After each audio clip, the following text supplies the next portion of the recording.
Live from the City of Angels, it's Sunday morning, the first on the air with breaking box office, all the numbers from this weekend.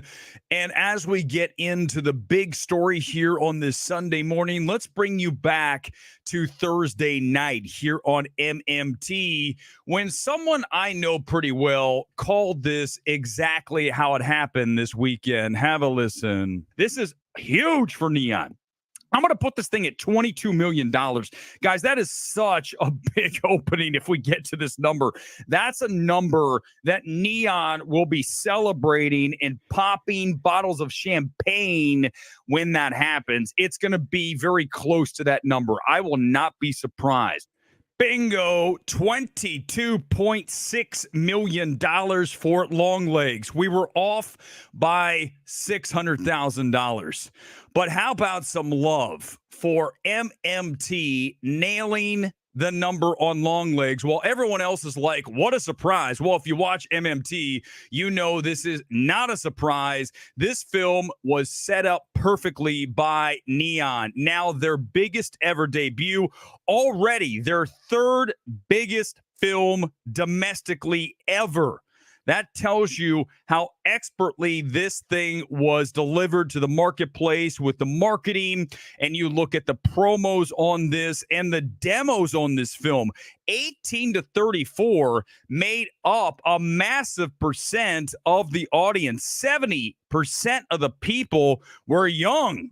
That tells you that this was an absolute home run for Neon as we have a $22.6 million debut, one of the best ever indie debuts ever. Important to note that a lot of times small films from an A24, from a Neon, from an IFC, whatever that is that's going to be rolled out on a platform level, they don't go wide opening weekend. This did 2,500 plus screens, so there's a little bit of an asterisk here. But either way, this is an absolute grand slam for Tom Quinn and Neon as we get a $22.6 million opening. Again, if you watch MMT, you're not surprised by what we're seeing here this weekend. Also, going back as far as 25 years ago, Neon notes that few indie films have crossed the $20 million threshold in the debut. Again, mentioning, though, that oftentimes these things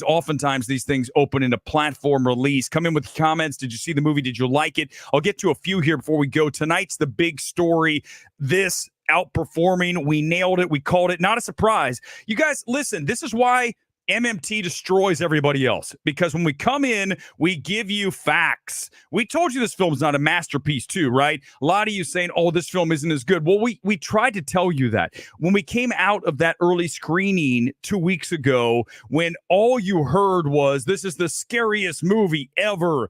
It is a horror masterpiece or just a plain masterpiece. It's not. Okay, guys, Oz Perkins, I really like as a director, but this film is not as strong as those early reactions were telling you. And that's what we do. We temper expectations. Conversely, we're going to raise the roof when it's time to do so. But again, huge win here this morning for Longlegs. Let's talk about Despicable Me 4. It is your number one film in America and overseas as well, already at $437 million worldwide. By the way, Despicable Me, Minions, the franchise has hit $5 billion worldwide. Why do we keep getting these? Because they still perform very well. I mean, again, 226 million overseas, 211 here stateside. Already, as I said, 437 on this through a little over 2 weekends. And this will lead to, if you didn't hear, Universal announcing that Minions 3 is already in the works. Of course it is, because cash cow, ladies and gentlemen, this film is doing extremely well, and it's perfectly situated to continue to do huge numbers throughout the summer, along with our other big animated film. As you know, Inside Out 2 is up to now $1.3 billion worldwide. The third highest grossing animated film all time, remains in that position. Soon, though, very shortly, will pass Super Mario Brothers and claim number 2. As we have been telling you here for the past several days, it is the highest grossing Pixar film of all time globally as well. This weekend saw Inside Out 2 pass Jurassic World Fallen Kingdom, Star Wars Last Jedi, Harry Potter Deathly Hallows Part 2, and Black Panther, the 17th biggest industry film that is all time globally. The highest grossing movie of 2024, obviously the only one to cross 1 billion until we get to Deadpool Wolverine. That film's going to 1 billion. Do not be at all surprised when that happens. There's some that say, how can that get to 1 billion when the other films only were at 700? It's going to 1 billion. This film is ready. Everyone's been waiting for this for months. It would have already been at 1 billion had it opened back in May. But as you know, it was pushed because of the strikes. So that film's still to come. Also, Twisters, we'll talk about that. Just got an email from Universal about how that film did this weekend. A little bit of an early rollout. Universal always does that with their films. They go overseas and then they come back to the States. Seems to be the pattern that studio likes to do. We'll get to those numbers here momentarily. But again, this is a smash for Disney, right? What are the anti-wokers saying about Inside Out 2? Oh, everything that they touch turns to destruction. But wait, what about 1.3 million worldwide? Yikes. Big number. Let's also discuss Fly Me to the Moon. This is a film that debuted at $10 million stateside, $9 million overseas, $19 million. It's a $100 million film. Now, I understand that that's a lot of coin to spend on a space race rom-com that I actually liked. We'll talk about it tonight on the MMT evaluation. Scarlett Johansson, very strong in that film. But what we need to focus on for our purposes here on MMT, and I'm sure yours because you love going to a movie theater as much as I do, it's all about the fact that Apple, who produced this film and then handed it to Sony, as we've seen often here. Remember, you had Napoleon go through Sony. You had Killers of the Flower Moon go through Paramount. So Apple picks a studio, works with them to roll this thing out theatrically. Let's give some credit to Apple for doing that. Let's hammer Netflix. Let's not worry about Apple spending $100 million on this film. Argyle was horrible. But again, they gave it to us on a big screen. I wish I hadn't have seen it, but we're talking about the overall access of a film, and that's what we're going to celebrate. So don't attack Apple. Go after Netflix. We didn't get Beverly Hills Cop 4, right? That film would easily be in the hundreds of millions of dollars here after several weekends in the marketplace. You don't think it could perform at least close to a Bad Boys, somewhere in the realm of maybe not as big, because Bad Boys has proven to be a huge phenomenon, but I think that Beverly Hills Cop 2 has no problem getting to at least 200 million worldwide minimum. I'd say 3+ on that. A huge story here that we've got to discuss. We talked about it when it opened last weekend. MaXXXine has been pretty much disastrous for A24. I don't want to talk about what the budget was on this. I want to talk about the promotional push that A24 put on this film. Living here in LA, wherever you go, you see MaXXXine billboards, MaXXXine tour buses. It's everywhere. For as much as they spent to push this film, for this film to drop 69% in its second weekend, guys, the film's terrible. And now we have this box office result. Here's what happens. This is what you get from MMT and from no one else. This film obviously sucks. The third act of this film is disastrous. Ty West should be embarrassed that this is how he wrapped his X trilogy. What an absolute abomination of a finish to this film. But Forget that. Let's assume it's a great film. The problem A24 had was that you have Longlegs coming in right behind it. And A24, I bash you all the time, and here I am again this morning and tonight, gonna do it again. A24, you've got to read the room. You've got to understand and see that Longlegs is going to be much larger than you initially thought. You look at a neon indie horror film, you're saying this film's going to open it maybe if we're lucky 7, 8, 9, possibly 10. But if you read the room and knew that everybody was juiced for this, then you would have either moved MaXXXine, brought it earlier in the year, or put it in the fall. A24 has made so many mistakes of late. For a studio that's valued in the billions of dollars, the people making decisions at A24 continue to fall on their face, and they have again with MaXXXine. And listen, again, forget box office for a minute. Let's go back to the valuation standpoint on MaXXXine. You cannot let Ty West make the film that he made and basically, and boy, this hurts to say as you see over my shoulder, X and Pearl sitting there. You essentially destroy the trilogy with the truly wretched MaXXXine. Wow, I can't even believe that A24 has no one in-house with the fucking balls to tell Ty West, this film's bad. Go back in and reshoot the back end. We got to change this up. Again, we need studio heads who tell these directors this isn't good. If it's good, great, go with it. If it's not, have someone with balls to tell these directors, go back in, you got to redo it. This isn't going to work. Take this and go back. Just go back, give me another cut.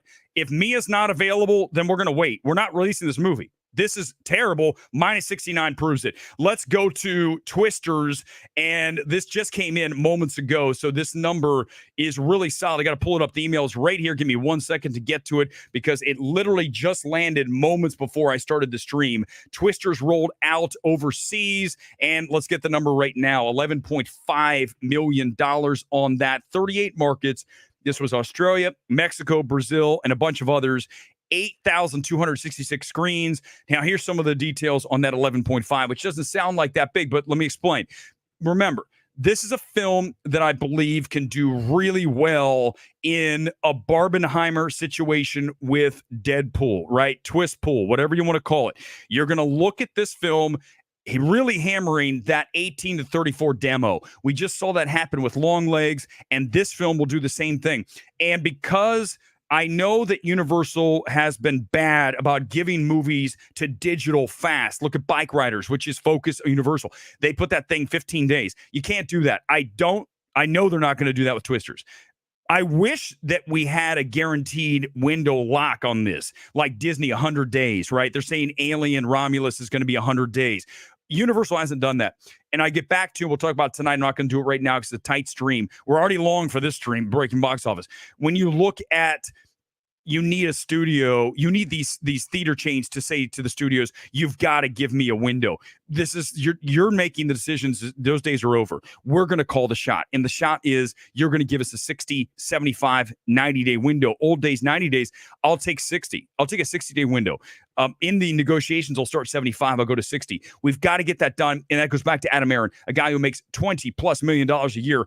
That dude, if you're paying me $20 million, hell, if you're giving me 1/20 of that, you're giving me $1 million. I'm getting this deal done tomorrow. I told you that months ago. I can't believe that guy making that much money hasn't taken care of this.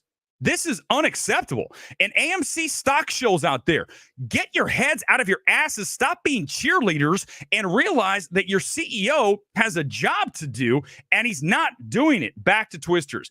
31% greater than the original Twister for this opening. But again, listen, that's not, it is today's exchange rates. Okay, so still, all right, that's good. I was going to say, if we're going with, was it 96 on Twisters or 94? Whatever year it was, that's a big difference. 16% better than the Fall Guy.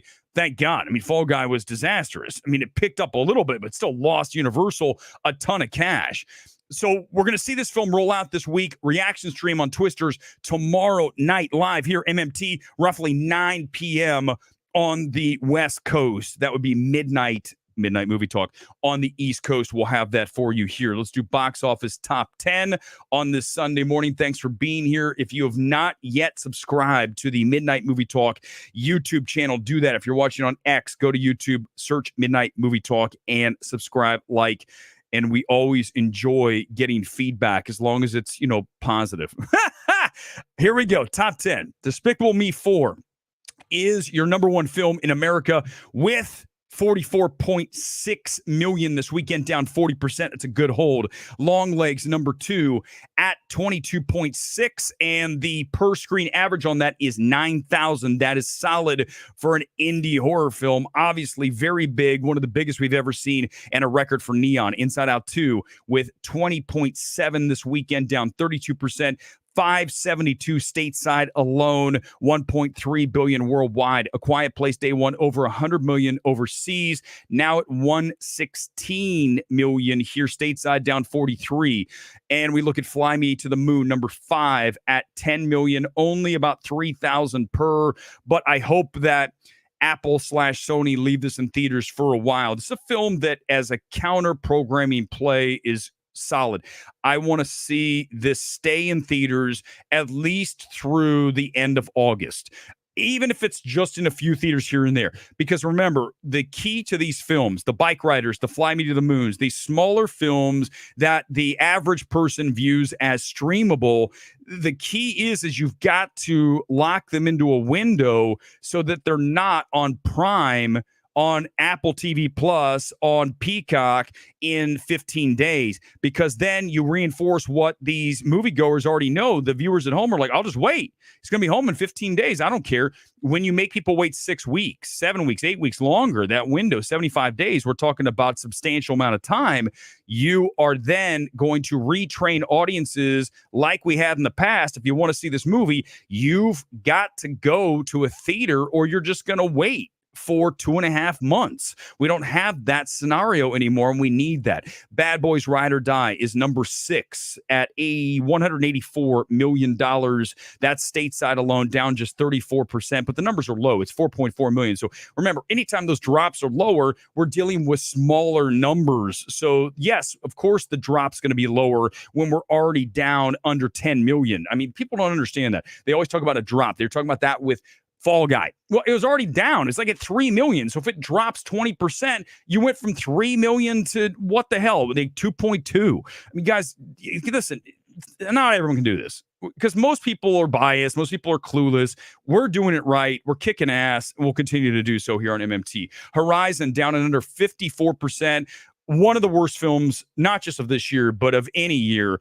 Truly disastrous for Warner Brothers. As you know, we have an entire stream talking about how they yanked Chapter 2 from the schedule. We called that the day we came out of the theater. I told you guys, watch out. This film's terrible, and it's going to bomb, and then boom, it's out of there. We are always in front, always 5 steps ahead of everybody else. That's how we roll. MaXXXine down 69%.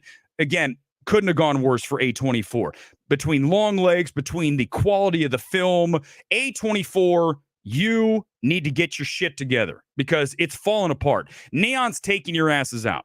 Neon is, if it's a stock, Neon surging, you guys, A24, you're falling fast. Even though Sing Sing did debut this weekend with about 34,000 per, that is an awards hopeful for them. We'll see how that does. That's an okay number. 34,000, yes, it's very good. It's not like it's a disaster. But remember, go back to Kinds of Kindness, that was at 70,000 per, right? Maybe 80.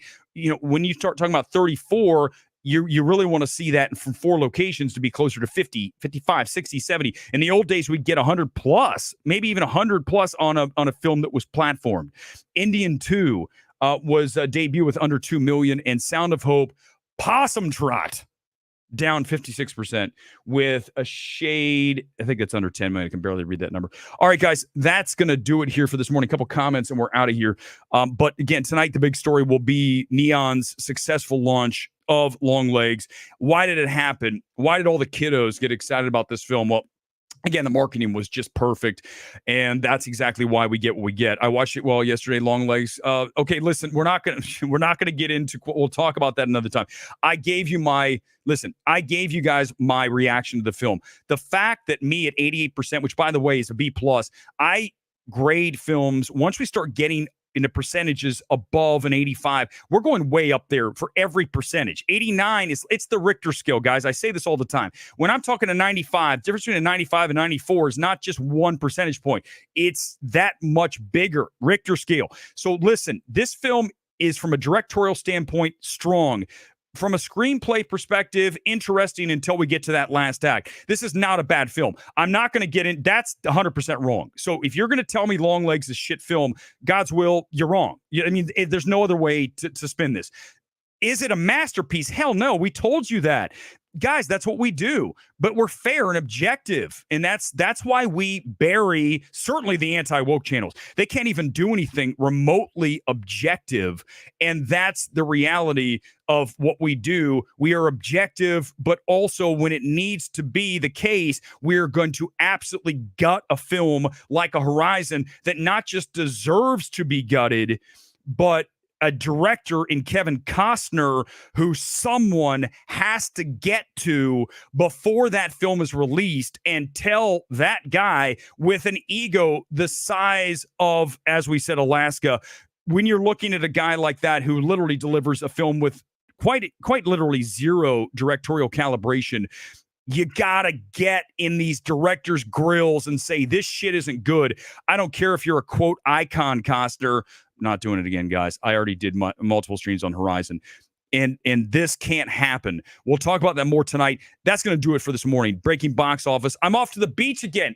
I'm in Southern California. You think I'm going to hang out in the valley? Hell no. I'm going down to play some volleyball, and I'll see you back here tonight for the live Big Show Sunday Evening Spectacular. Come in with the comments to this on YouTube, what you want to see tonight. I will try to work it into the show because it's going to be a little bit willy-nilly tonight. Not a really big story aside from Longlegs doing what it did this weekend. But again, one more time, everybody, who called it? Yes, ladies and gentlemen, the GOAT of YouTube movie channels. We're going to proclaim ourselves as such because we are. See you next time. Live MMT. Peace out from LA.